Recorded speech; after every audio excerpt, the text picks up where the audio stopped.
During the will reading, I inquired why my portion was gone. My father declared, "You're overlooked," and the room jeered. "Your grandmother gave it all to the favorite. Understand your position," my mother chipped in. I simply smirked. Then the will's attorney arrived, announcing, "There's a sealed document." He recited the codicil from the final section. A hush fell over them.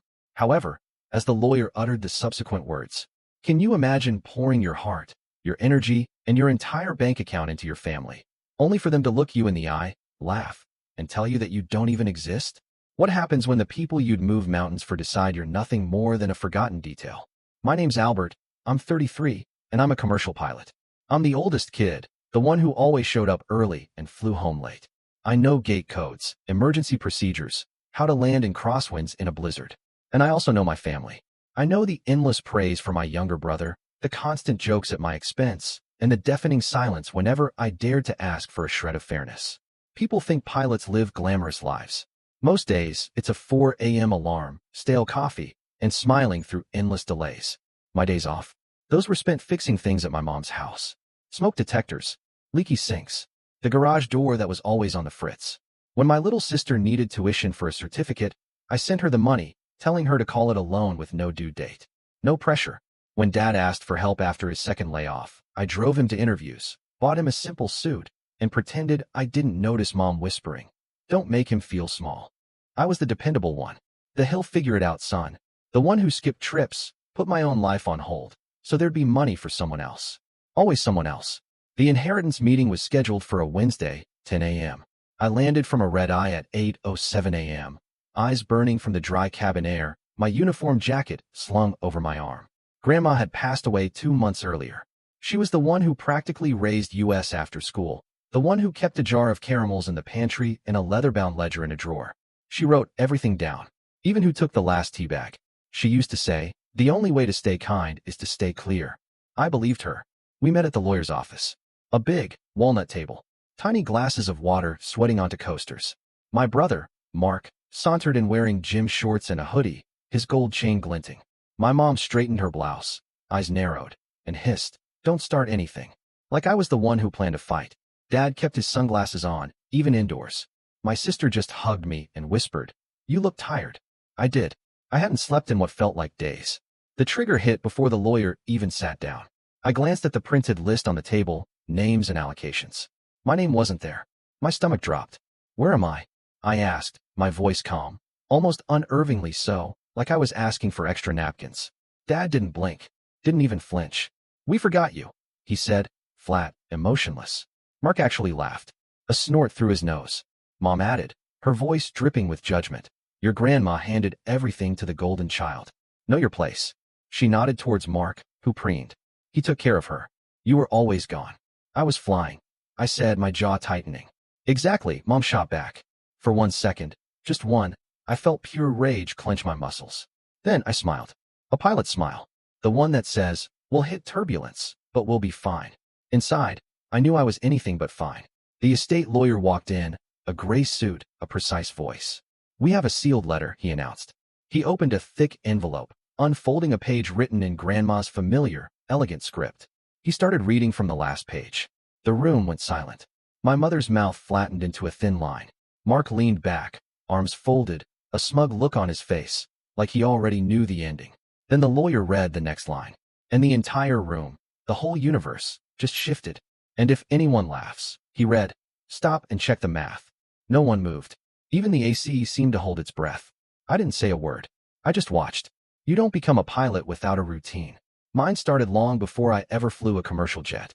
At 17, I worked mornings at the airfield cafe for tips, then afternoons washing Cessnas for free flight time. At 19, I often slept in my car, setting alarms for 2 a.m. to study checklists under a gas station light. Grandma, bless her heart, would slide cash into my palm and say, "This isn't charity. This is momentum." I promised I'd pay her back. She'd always reply, "You'll pay the world back." That's enough. My parents? They loved results, not the process. They loved diplomas on walls and photos with perfect lighting. They loved Mark's announcements, his podcast, his brand, his mentorship course that was mostly just reposted quotes. When he borrowed Grandma's car and put a huge dent in the door, Dad just shrugged, "He's young." When I missed a family barbecue for simulator time, Mom snapped, "You're selfish." Money with my family was a story you were assigned. Mark's story, he was one big breakaway success.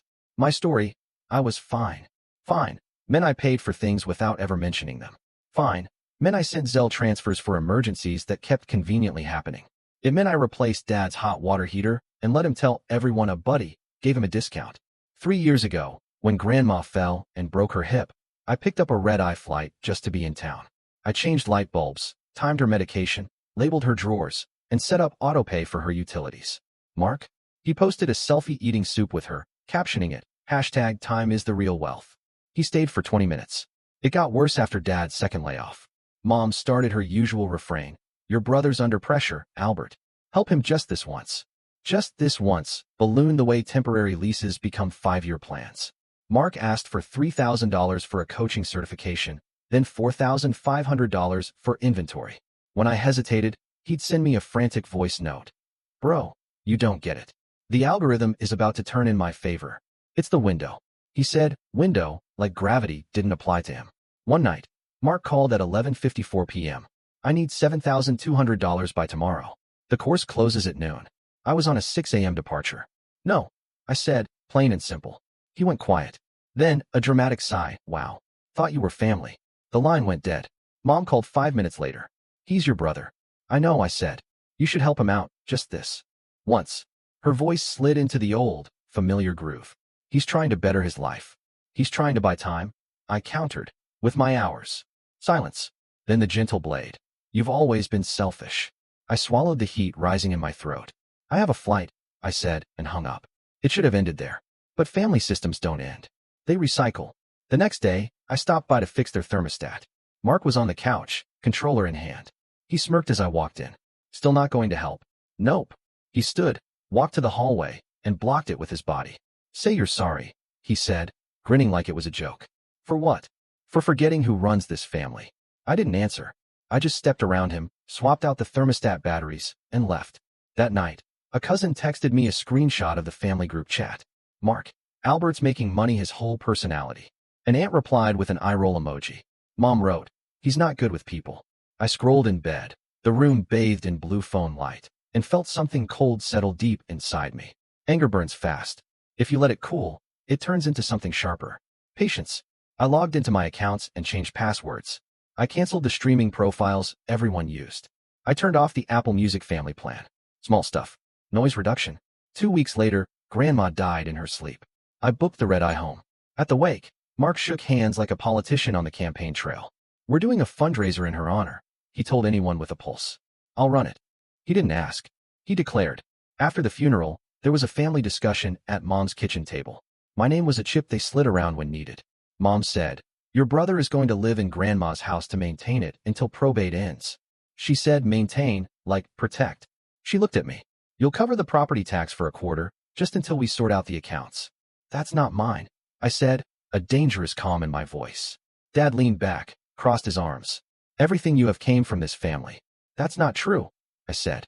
It wasn't even loud. Mark smirked. "You wouldn't have even started without Grandma's help." He looked at Mom like he'd landed the knockout punch. "You owe us." I thought of the gas station light, the Cessna, the coffee that tasted like cardboard. I thought of Grandma's ledger and that jar of caramels. I said nothing. 2 days later, Mom called. "We set the inheritance meeting for next Wednesday, 10 a.m. Don't be late." "I land at 8 o'clock, I said. "Good," she replied. "Dress nicely. Don't embarrass us." At the lawyer's office, I did what I always do. I arrived on time. I smiled at the receptionist. I chose water, not coffee. I sat straight. And then I saw the list. My name missing. Dad's joke. Mom's cold sentence. Mark's laugh. I looked at the lawyer. He opened the envelope. He started at the end. "Stop and check the math," he read. Mark's smile vanished. Grandma kept receipts. I knew this, but I hadn't expected what came next. A clean ledger. Not just of what she owned, but of what she gave. Dates, amounts, notes in tiny script, paid for tires. Rent in February. Medication. Then, in her clear hand, Albert repaid 2018 to 2022. The numbers didn't lie. The story we'd all been given did. The lawyer flipped a page. "To Albert," he read, "who always brought the tools back, who paid me back without being asked, and who told the truth even when we didn't." Mom shifted in her chair, a nervous rustle. Dad cleared his throat. Mark squeezed the plastic water cup until it popped. The lawyer kept reading, calm like calling out a final approach. To the child called Golden, he read, "You are loved all the same. But you are not owed." Nobody laughed this time. My breaking point wasn't me shouting. It wasn't slamming a door. It was me saying one single word in the quiet. No. The lawyer had laid out the allocations. Grandma's house was to be sold. Proceeds divided a certain way. A small trust established. Specific items gifted. Her recipe book to my sister. Her wedding ring to me, for the woman you choose. Her ledger? It went to the lawyer, for the record. There was a clause.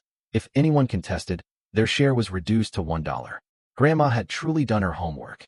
Mom leaned forward, eyes blazing. "We will not sell the house," she declared. "Mark needs a base. It makes sense he holds it until he can refinance. Family stays with family."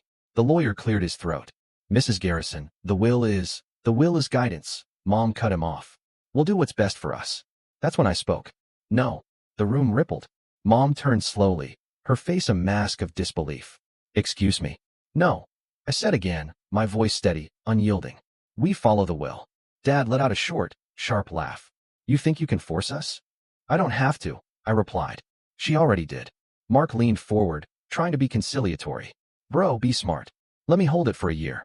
The market is trash now. We'll all benefit if I play this right." "Play," I echoed.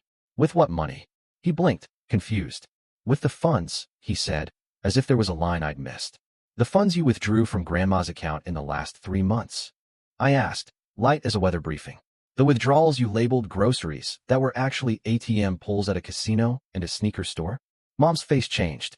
"Albert, that's private." The lawyer tapped the ledger. "Mrs. Garrison, your mother authorized copies of her statements to accompany her will." I slid a simple folder from my bag. I didn't make a speech. I laid out printed statements, highlighted in yellow, dates, amounts. A screenshot from Mark's public story, his new watch, a timestamp. "I keep receipts. It's my job." Mark knocked the water over, splashing the table. "You're really going to do this to family?" "You did this," I said. "I'm just naming it." Mom glared at me. "You have always looked down on us, on your brother." "I have paid your bills," I said, my voice rising. I never called it out loud. "Albert," Dad snapped. "Lower your voice." I swallowed. I looked at my sister. Her eyes were glassy. She whispered, "Is it true?" Mark rolled his eyes. "It's called cash flow." The lawyer folded his hands. "The will instructs the executor to freeze the estate accounts immediately and to list the property within 30 days. It also instructs that any pre-sale occupancy be charged fair market rent, payable to the estate." "Rent," Mark barked. "I'm family. We are all family," I said. "We all read the same lines." Mom tried another angle. "You're gone most of the month. The house needs someone. Mark is here. The house needs to be sold," I stated. That's what she wrote. Mark stood up, trying for a glare. It landed more like a pout. "If you push this," he warned, "don't ask me for anything again." I almost laughed. "Okay." He waited for me to flinch. I didn't. The lawyer slid another paper forward. "There's one more item," he said. "A letter addressed to you, Mr. Garrison." He nodded to me. I opened it. Grandma's handwriting. Neat and small. "Albert," she wrote. "People will tell you you're cold when you stop warming them. You are not cold. You're done burning." The room blurred for a second, then sharpened. Mom scoffed. "She always spoiled you. She recorded every dollar." I said. "She spoiled the truth." I turned to the lawyer. "I won't contest anything. I'll sign as written. I will not cover anyone's side deals. I won't be the bank." Mom tried one last thing. "What will people think?" She wanted shame to do its old work. I answered, "They'll think we followed a will." I pushed my chair back. "I have to get to the airport," I said. "I have a flight. After a breaking point, there's paperwork. We don't talk about that. We talk about big speeches and dramatic exits. But really, the aftermath is calls, emails, a lockbox key, a locksmith because Mark changed the back door code for safety.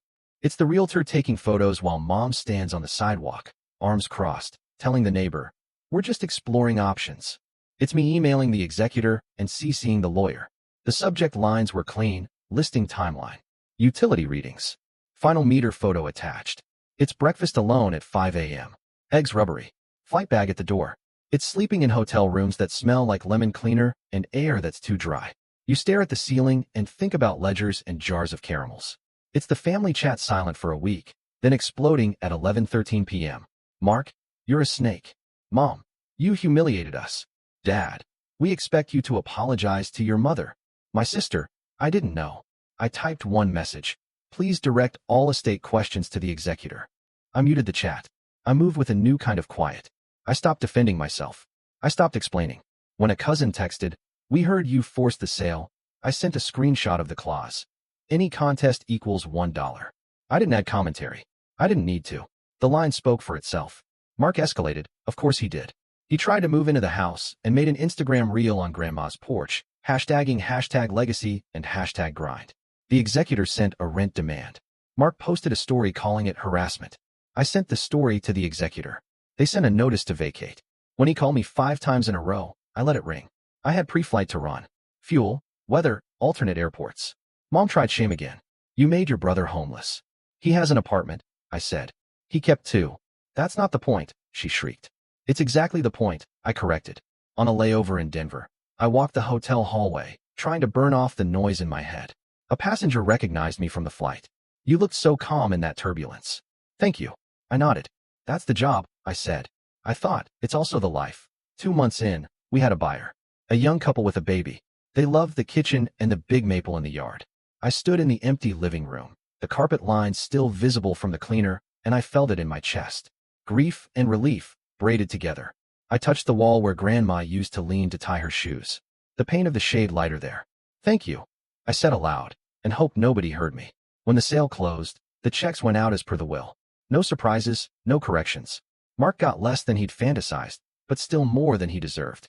Mom texted, "It's not enough." I didn't reply.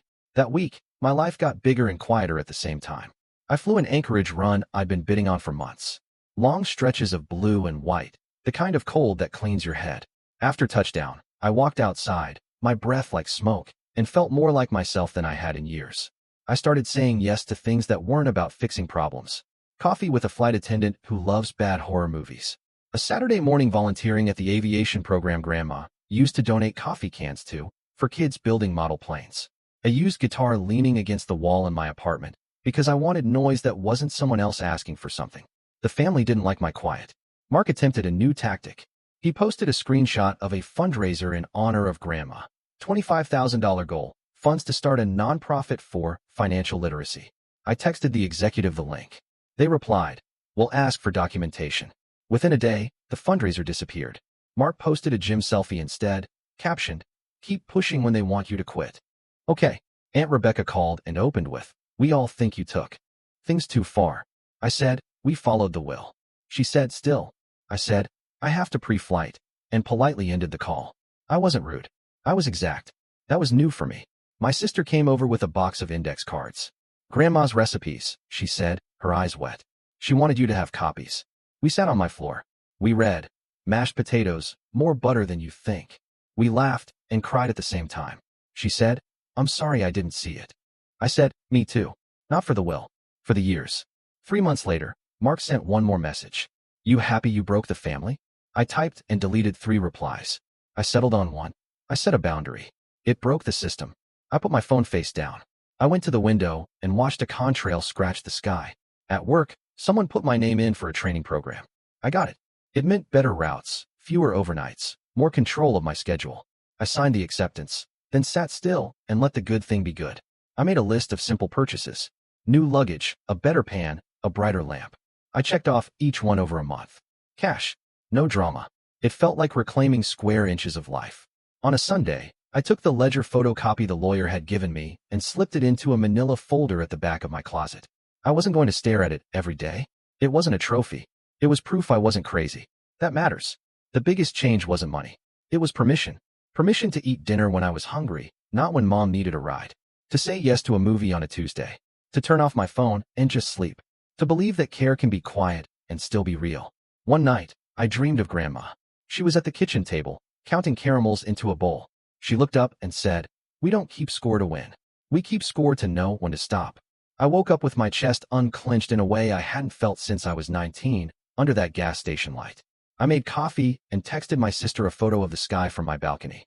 She sent back a heart. No one else texted me for 2 days. It was bliss. The final phone call came on a Thursday afternoon, right before pushback. "Mom." I let it go to voicemail. We took off. We climbed through a thin layer and leveled into bright air. 2 hours later, on taxi in, I listened. Her voice was small. "Albert, your brother needs money for a retainer. He's in trouble. Just this once." For me. I closed my eyes. The old script tried to play for me. Just this once. I deleted the message. That night, I wrote down what I'd learned. Not for a blog, not for a post, just for me. It was short. Love doesn't mean access. Boundaries are not cruelty. I am not cold. I'm done burning. I put the paper in the same folder as the ledger copy. I cooked dinner. I washed the pan. I set my alarm for a reasonable hour and turned my phone face down. A week later, my sister and I met at the park. We sat by the big maple. Not grandma's, but close enough in spirit. She said, "They're saying you don't care about family." I said, "I care about truth." She nodded. "Me too." She took a deep breath. "I'm moving out. I got a cheap place with a friend. I'm going to pay my own bills." I smiled. "You'll be okay," I said. She grinned. "I know. On my next Anchorage run, I carried Grandma's ring in a small velvet box in my flight bag. Not because I was ready to use it, but because keeping it with me felt right. The airplane hummed. The cabin lights were low. I watched the wing carve the air and thought about how Grandma wrote everything down and loved us anyway. How she said kindness needs clarity. I don't check the family chat anymore. They still talk. They still try to rearrange the story around their comfort. They still call me names when I take away a convenience they confused for love. That's fine. I'm not their audience anymore. I'm the guy who lifts a heavy thing into the sky and brings it down safe. I'm the one who sends a transfer when it's needed, not when it's demanded. I'm the son who will show up for truth, even when it's inconvenient, even when it's lonely for a while. People ask if I feel guilty. I say, I feel free. Then I add, I feel honest. They look surprised, like freedom and honesty are the same word. Maybe they are. Some nights I still wake up at 3 a.m. with old guilt jangling in my chest. The difference is what I do next. I pour water. I stand at my window.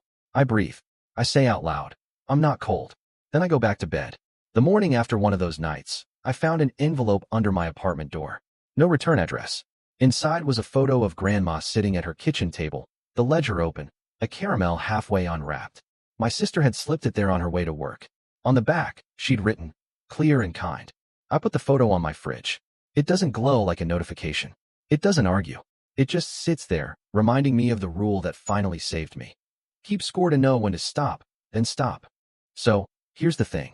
This whole journey made me wonder, what would you have done in my place? Have you ever had to draw a clear line with your own family, even when it felt like you were breaking things apart? Tell me what you think in the comments below. I really want to know.